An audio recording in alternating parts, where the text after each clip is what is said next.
I think in our business, there are certain things we have learned to look at and recognize where the potential for going astray can happen.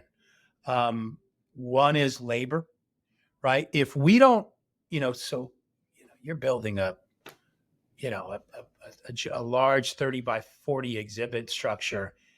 At some point you've estimated it's going to take, and it might be as simple as three guys, 8 hours for 3 or 4 days. And you do the math and you go, it's going to be 124 man hours to pull and prep it in the shop and then repack it, get it labeled and ready for shipment. Um, so are we estimating that correctly? Are we measuring it? And then when we come back and check timesheets a month later, how do we do on that? And by the way, if it's off, is it because we didn't estimate it right?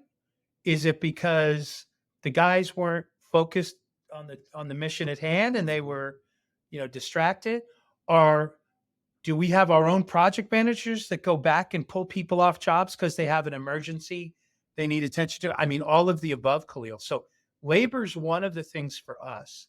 The second is, and this has really been a challenge post pandemic, is the crazy ride of the costs of materials.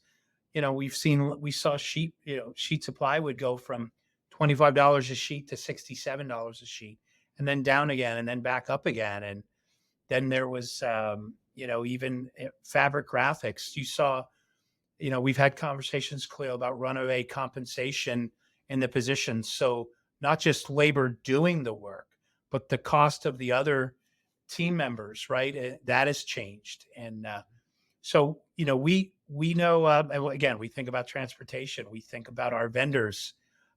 We've got more than a few vendors that import materials and goods from China.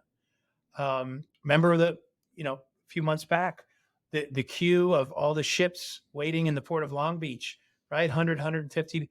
So, now we have to make a decision to air freight something rather than send it by boat. And the cost is astronomical. So it really has been, we have learned that where you look, that you can be vulnerable. Some of what that means we do to try and manage that is we're going to stock a greater amount of inventory. Let's buy plywood by 100 sheets so we have it and can get it, and we never have to pay a rush charge to access it. We used to just buy what we needed when we forecasted the work for a week. And so, that's changed.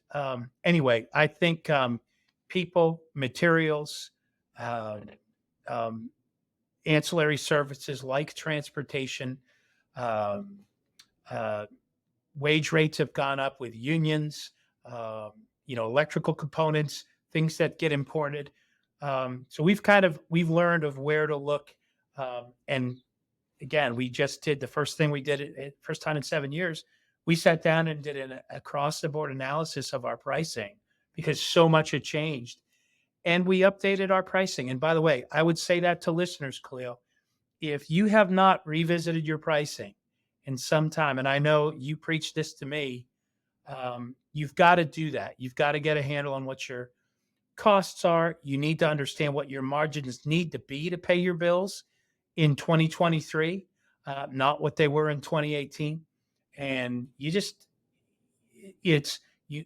This is how you protect your employees and also your customers. They want you to be here next year and the year after, and you won't be if you don't do the hard work of a lot of the financial analysis and disciplines, right? Yeah, I mean, you think about it, you're getting charged more by your vendors.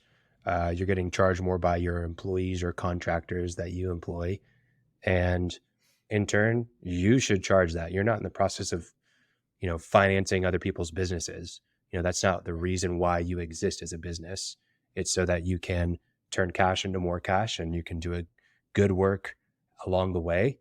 So if you're getting charged more, you need to charge more. And people think, oh, well, no, I should take responsibility for that. And that's not correct thinking.